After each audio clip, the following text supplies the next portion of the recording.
We should by now be pretty comfortable with the idea of a function. A function is just kind of a relationship between two collections of things. We'll say this is a collection, and here's another collection. And a function takes something from the first collection, I'll call that x, does something to it, and puts it in the other collection. I'll call that y. And the notation that we use for functions is f of x, which means that we're going to take this x right here represents one of the many x's that I can take from this set here. This set contains potentially an infinite number of elements. And the equation that I'll write here using this f of x equals, the equation that I'll write tells me what it is that's going to be done to x that will end up putting it in this other set here. So I'm going to use the example f of x equals 3x, which means that this operation here is multiply by 3.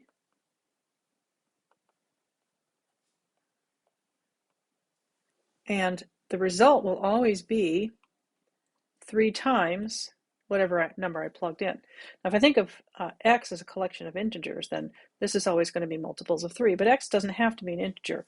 I'm going to say, in fact, that x can be any real number. And so I've labeled this first set as the real numbers. So this is all the real numbers. That includes all the decimals and percent, or all the decimals and fractions that you can think of, as well as the integers. But whatever number I pick for x in any particular instance, in any particular case study or example, what I'm going to do to that is multiply it by 3, and the result over here will be 3 times this number here. Well, this is a very long-winded way of saying f of x equals 3x. We have come to appreciate that this f of x just means y. It's kind of a fancy way of saying y equals 3x. And we can also graph these, right? There's all kinds of things that we can do with this information. But the point I want to try to make with this video is that this is not the only way to write a function, and that's going to come in very handy as we start to talk about transformations. So let's find a name for our other set here. We've got a name for the pool of numbers from which we're going to pull an x, and that's r. The pool of numbers that we end up with, let's see, maybe we should just call that set q. Now, this is not a double struct q. I'm not saying q like that. R, you know these numbers, right? This is the natural numbers. This is the real numbers. This is the natural numbers. This is the integers. Okay, these are all sets, and we use this is rationals. We use this double struct notation to indicate that this is a set. Double struct, these are called double struct. Here's a trivia moment for you. These are called double struct because it used to be that in order to create these characters, if you will, on a page, the person typing the page, and it would be a typewriter or a typesetter that did that created the character on the page, would have to strike the page twice, slightly moving the paper in between the strikes. So they double struck the page with the normal Q or the normal R, and they didn't quite look like this, but it was that sort of extra super bolded R that said to anybody reading it that they were talking about the real numbers here. And that's different from a capital R or a capital Q or a capital N, any of which might represent a set, but they're not these very special dedicated sets. So what we're saying here, these are not equal and not equivalent, right? Z can be a set of numbers, but the double struct Z is the set of numbers called the integers. All right, so having said all of that, let me get rid of this stuff. We don't need that anymore.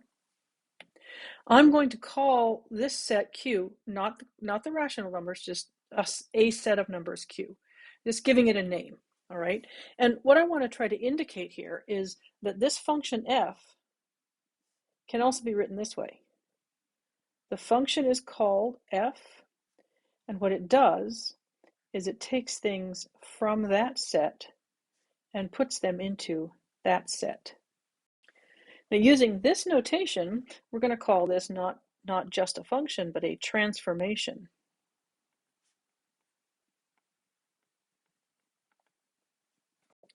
This is kind of subtle, but it's really quite interesting. I don't know if can you appreciate that if x is any real number, and remember there's an infinite number of these, then 3 times x is also going to be a real number.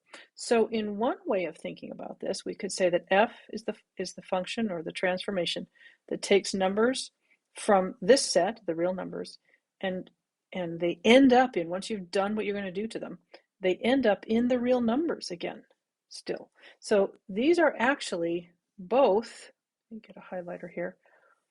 These are both transformations. They're both technically correct when you talk about this function, right? Both of these transformations take numbers from the set of real numbers and put them into another set, and the set is still the real numbers. Or we could say it's a subset. We'll come back to that. That's a really subtle point there. We'll come back to that in a little while. But it's important to point out that I can write this 2 different ways, because I have a little bit more vocabulary that I want to talk to you about. Back in algebra, we would have called this collection here the domain. So that is this R right here, that's the domain. This is the domain.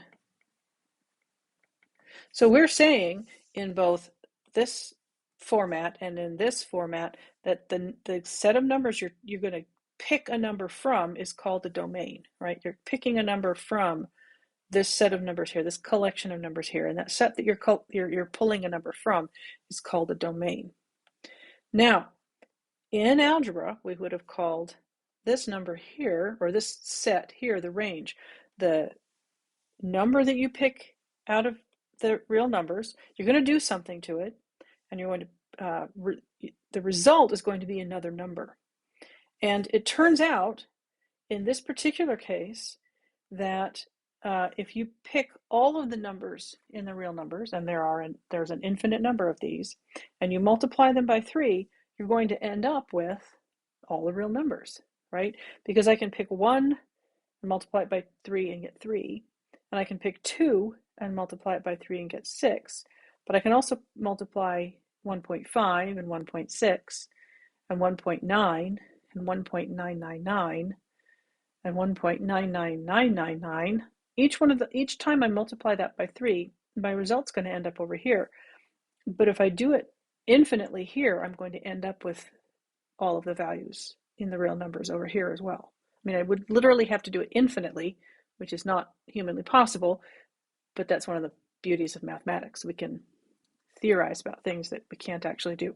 So because all of the real numbers end up being in here, it turns out in this case, these 2 sets, let me try a different highlighter here.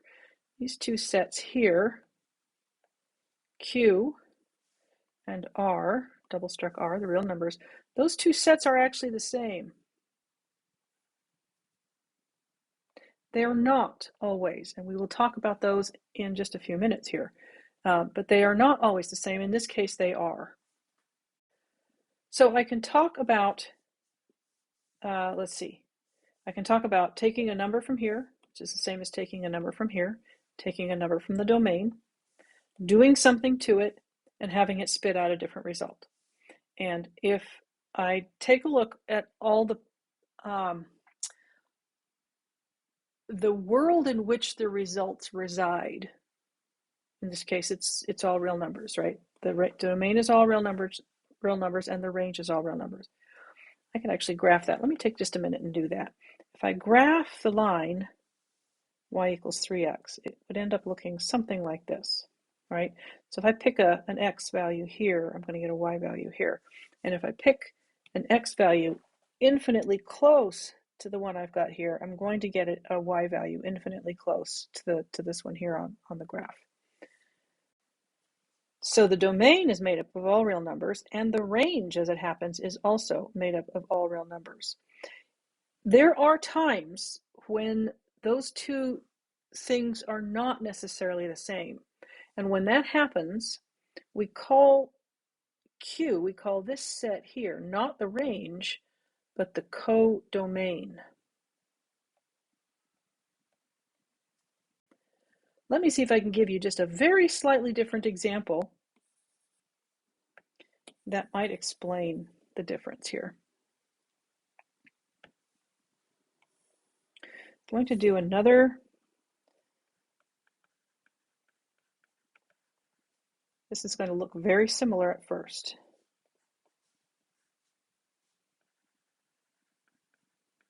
I'll even multiply by 3.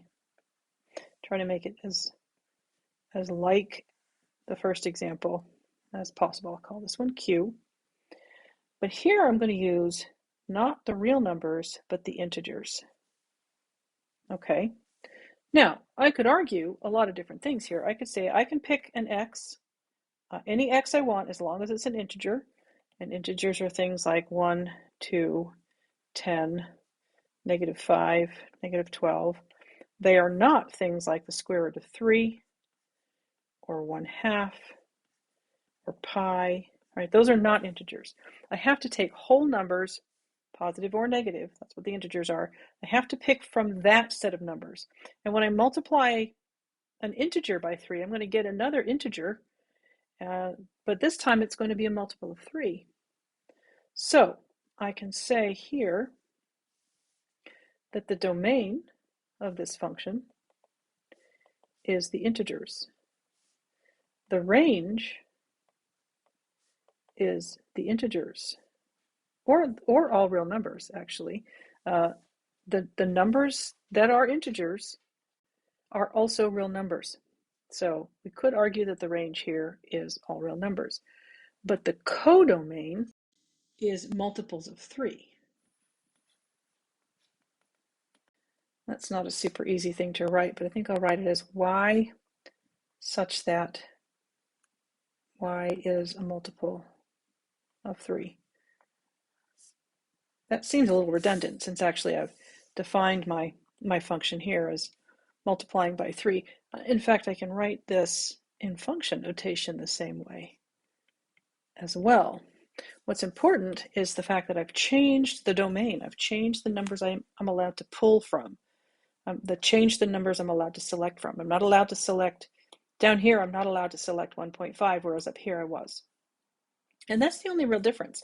But because of that difference, my domain and my range can be the same, but my domain and my codomain are not.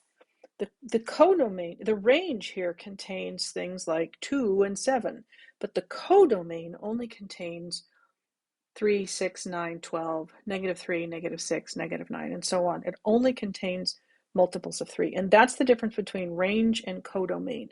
Codomain is all the possible, all the actual outputs, I guess you could say. And the range is all the, that's not even all the possible outputs, but it's the world in which the outputs live. Okay, which is kind of why I said it could be either the integers or the real numbers. This is kind of overkill, but I do want to make the distinction that between range and codomain, because it's a very important, very subtle, but very important distinction to make.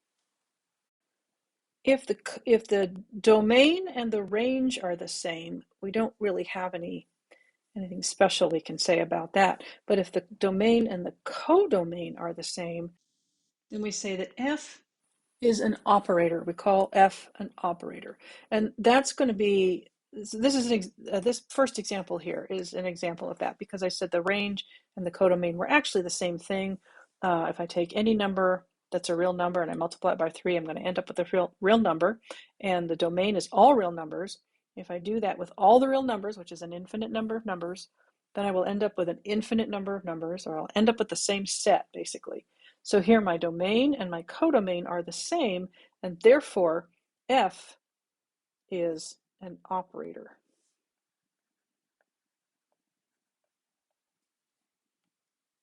This is just the name for for a function whose domain and codomains are the same. Now, one other distinction I'd like to make before we move on, and that is that we are used to thinking about functions in this way. You give me an x, and I will do something to it, and it will spit out another value. In this case, if I give you x equals 2, or if you give me x equals 2, I'm going to multiply that by 3, and I'll get 6. Okay, so that's how we're used to thinking about functions. But another way to think about functions is to say that every element in the domain maps onto an element in the codomain. So if I were to make a chart, or I'm going to run out of room here, but let me just put a couple of things in. I'll use a different color. A couple of things in the domain, like 1, -1, and 3. And those are going to spit out 3, -3, and 9 in the codomain. But another way to look at this is to say that 1 maps to 3, -1 maps to -3, and 3 maps to 9. Or you'll sometimes hear it explained as being assignment, right? We're going to assign 3 in the codomain to the value of 1 in the domain. It assigns -3 to -1, and this function assigns 9 to this 3. Okay, that's about as far as I can take this in terms of the world of functions that we're already familiar with. But now what we're going to do is we're going to look at this same idea, the idea of a function. Well, we're going to call it a transformation because we're going to use this other notation here. We're going to look at the idea of a transformation. We're going to talk about assignment of elements in one space to another. We're going to talk about the domains and the codomains of the transformation. We're going to talk about, let's see what else is up here. We're going to talk about the operator. Okay, but we're going to do that now on the next slide in a slightly different context, one that's more in keeping with this course. I just wanted to start with this vocabulary that we're learning now in an environment that you're already comfortable with. So let's now move over to the next slide, and we'll talk about it in this new context. On the last slide, we talked about transformations that went from a domain to a range that may or may not be the same, and we talked about the difference between the between the range and the codomain. It's a little bit misleading, that word. The domain is the numbers you can select from. The range is the world the resulting numbers live in, and the codomain is the actual collection of numbers that result from whatever operation you're doing, right? So the codomain might be the same as the range, or it might be a subset of the range. And what we did in the last slide was we looked at transformations that took numbers in the real numbers from the set of real numbers and mapped them onto, or assigned another number in the real numbers. In some cases, and in other cases, they mapped onto a subset. But in the case where we went from the real numbers to the real numbers, we were essentially saying we were going from R1 to R1, right? I was taking 3 and mapping it to 9 by multiplying it by 3, for example. On this slide, we're going to take a look at what it means to map from R2, for example, to R3, or R5 to R7. And we know something about how to do this because we've actually already been talking about matrices. I have to move my superscripts one at a time here. We've been talking about vectors, and vectors are elements of Rn. If we have an n by 1 matrix, we call that a vector, and that vector has n components or n entries. We say that vector with n entries is an element of the set of Rn with the space Rn. Now, using my function notation, I'm going to say that I have a transformation that's going to take something from the world Rn and assign it to, or map it to, the world Rm, where m and n might be the same but don't have to be. If they are the same, we say that T is an operator. Okay, Let's take a look at an example here. What if I had a transformation that took an element of R2 and mapped it to R3? What would that look like? Well, things in R2, in our current experience, look like this. And things in R3 look like this. So what we're looking at is a transformation, a function, in effect, that takes things that look like this, does something to them, and spits out things that look like this. This would be called a transformation. And we use a similar notation for this as we are used to with function notation. I can either use this notation here, or I can say that T is a transformation that takes a vector, x, and after having done something to it, it results in another vector. I'll call this one v. Now, the example I've got down here is just one I made up on the fly. This one, I might be able to come up with a transformation that actually did this, but it would take a lot of work, and I'm not willing to do that at the moment. What I can do is I can define a transformation, a much more specific, actually a much more general transformation that will illustrate the point here. Let's actually start by erasing this one here. I'm going to start by noting that the transformation is taking vectors in R2 and spitting out vectors in R3, or mapping them to vectors in R3. So I need to find a way to take the two components in an R2 vector and map them to an R3 space. So let's write an R2 vector. Let's call it x1, x2, right? These are generic entries of any R2 vector, and I know that x1 and x2 are real numbers because that's what this means, right? It's two-dimensional, which means it has two components, but those components come from the real numbers. And then I'm going to use function notation, sort of, to say that this is my input, this is my function, t is my function, that's my transformation, and that what I want to end up with is a three-dimensional vector, a vector in R3. But to get that, I have to use the components in this R2 vector. So let's say that they are x1, x2, and x1 again. That's one transformation from R2 to R3. Here's another one. Take x1, forgot my vector notation here, x1 and x2, and map it to the vector in R3, that is x2, x1 plus x2, x2 minus x1. Right, so I'm using x1 and x2 in all three of these positions in some way or another. In each case, I get a different number than I had over here. I get whatever combination I define here. So for example, the transformation here would take the vector 1, 2, and produce the vector, component x1 is 1 now. So everywhere I see an x1, I'm going to put a 1.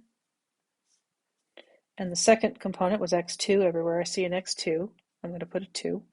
And that is my transformation for that particular vector onto R3. If I take the same vector in R2 and apply the other transformation to it, this is like saying, f of x equals x squared, and this one's like saying f of x equals negative 3x cubed minus 12, right? They're different functions, they're different transformations, but I can still plug the same input into the different functions. I'm just going to get different outputs. So here's a different transformation on the same vector, on the same R2 vector. In this case, the first component of my output is x2. Well, my x2 value is just 2 here. The second component of my output is the two inputs added together, x1 plus x2, and that's going to be 1 plus 2, which is 3. And lastly, my third component is x2. I've done a very good job with my annotations there. It's going to hurt to read those. X2 minus x1, that's just 2 minus 1, and that is 1, and that is my third component. So this is an example. This is actually two different examples of transformations that take things in two-dimensional space and split them into three-dimensional space. And we call this a transformation. Okay, here's some more vocabulary for you. The stuff in this position here, another word for that, another name for that is the image of the transformation. Or more accurately, the image of the vector in R2. So the image of 1, 2 under T is 2, 3, 1. And the image of 1, 2 under this other transformation is 1, 2, 1. The things in this position are called the pre-image. And in your textbook, it says this: the pre-image of V, that's the vector in this position here, that's the answer, if you will. The pre-image of the vector V under the linear transformation is the set of all elements U. So all possible elements U in this, in Rn, right? In this case, that's in R2. It's the set of all possible elements in Ru such that T of U equals V. In other words, V is the image of X. Let me change, do I want to change it or do I want to just do this? Your textbook's using U there, so this will help clarify that a little bit, I think. The image of U is V, and the pre-image of V is U. But there might be more than one U that gets you to V. If there are two different U's that get you to V, then the pre-image of V is the collection of both of those U's, or all three of those U's, or all 10 of those vectors. All of the vectors that when you put them into this transformation spit out a given vector V, like this one here, all of the vectors that spit out that particular vector V, the collection of those vectors is what we call the pre-image of V. Just like with a function, you might have more than one input give you the same output. In this case here with this transformation, you might have more than one input that gives you the same output. The collection of those inputs is called the pre-image of the output. Going back to our domain, range, and codomain vocabulary, my domain here is R2. My domain is the collection of all vectors which have two components. Okay, so there's an infinite number of these because there's an infinite number of components available to put into these two positions. The domain of this transformation is all vectors in R3, all three component vectors. There are two of them here. These are two different transformations, by the way, but they're both using this rule, as it were, this domain and range. The range is all possible three-dimensional vectors. The codomain is the actual three-dimensional vectors that you get by doing this particular transformation. Okay, it's not necessarily so that the codomain will contain all three-dimensional vectors. It may be a subset of R3. The codomain is not necessarily the same as the range. Now, in this case, the codomain and the range are the same because the range is the world in which the answers live, right? And that's all R3 vectors. So any vector in R3 is in the range, and because I have an infinite number of components to choose from, because my inputs are in R2, right? I could take any two real numbers, pi 1.7, the square root of 13. I can pick any two real numbers, do something to them, and end up with a particular set of three real numbers instead. So I have an infinite number. I have the entirety of R3 as my output. So my domain and my range and my codomain are in this case are the same. However, my domain and my codomain are not. right? They're very obviously not. One is in R2 and one is in R3. One has vectors with 2 dimensions. I'm living on the XY plane. And one has vectors in 3 dimensions. I'm living in 3 space, right? I have an X, a Y, and a Z axis to draw my vectors into. And so these two are clearly not the same. And so the domain and the codomain are not the same. And so we say that T is not an operator. Okay, so we've done a couple of examples here, but I'd like to do one more because I want to make it clear that we can go from, as we've done above here, from R2 to R3, we can go from R2 to R2, or R7 to R7. We can stay in the same vector space, or we can go, here we've been increasing our dimension. We can also decrease our dimension. So we can go from, let's say, R5 to R3 by using the same sort of approach, I guess you could say. Let's make the transformation T x1, x2, x3, x4, x5. This is me. I'm going to be known for, I'm going to be notorious for not giving myself enough space. Try to clean this up a little bit. And we're going to say that that is equal to a 3-dimensional vector that takes x1, x3, and x5 and adds them together to get its first component. x1, x2, what am I doing there? Should be a, well, let's call it a minus. X2 and x3 to get its second component. And its third component is going to be x4 plus x5 minus x1. I don't need to use 3 in each case. In fact, let me just mix this up a little bit. We'll make that one only use those 2. And then if I give you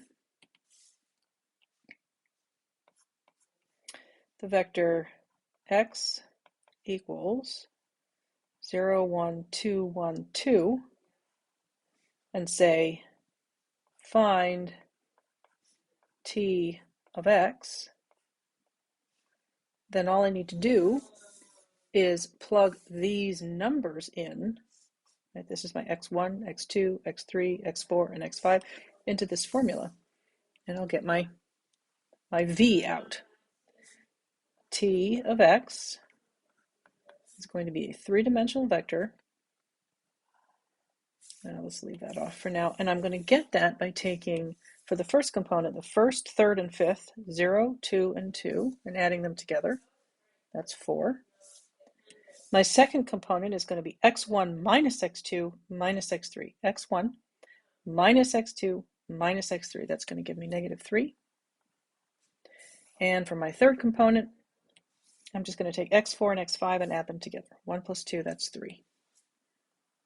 So this time I've gone down from R5 to R3. I've got a 5-dimensional vector, and I've taken it into 3-dimensional space. You will be given the transformation to do, at least at first.